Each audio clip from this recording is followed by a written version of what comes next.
আল্লাহ সুবহানাহু ওয়া তাআলা যে পৃথিবীটারে কত সুন্দর করে বানাইছে, মানে মানুষের জন্য যে আসলে পৃথিবীটারে কিভাবে সুন্দর করে সাজানো মানে সাজায় রাখছে, এটা এইসব পাহাড়ি অঞ্চলগুলোতে আসলে আসলে বোঝা যায়। হ্যাঁ, এই যে বিশাল বিশাল পাহাড় গুলো দেখা যাইতেছে, এই বিশাল বিশাল পাহাড় গুলো কিন্তু ওই যে মানে জলই বা প্যারাক হিসাবে কিন্তু ইউজ করা হয়েছে।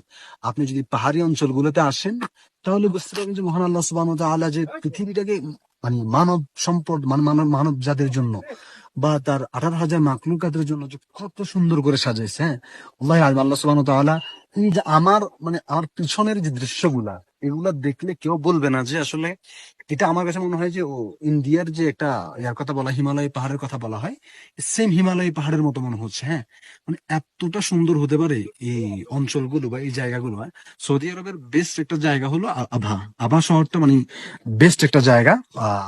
আমি যদি বলি যে একটা শহর একটা রিপ্রেজেন্ট করে, যে শহরটাকে রিপ্রেজেন্ট করে, ডেফিনেটলি এই শহরগুলো, এই পাহাড়গুলো একটা শহরকে রিপ্রেজেন্ট করতেছে। হ্যাঁ, আমি বর্তমানে যেখানে দাঁড়িয়ে আছি এটা হচ্ছে আভা আল সৌদা। মানে এই জায়গাটা বেশিরভাগ যেমন মাংকি মানে বানর এখানে বসবাস করে, বানর মানে বেশিরভাগ বানর থাকে।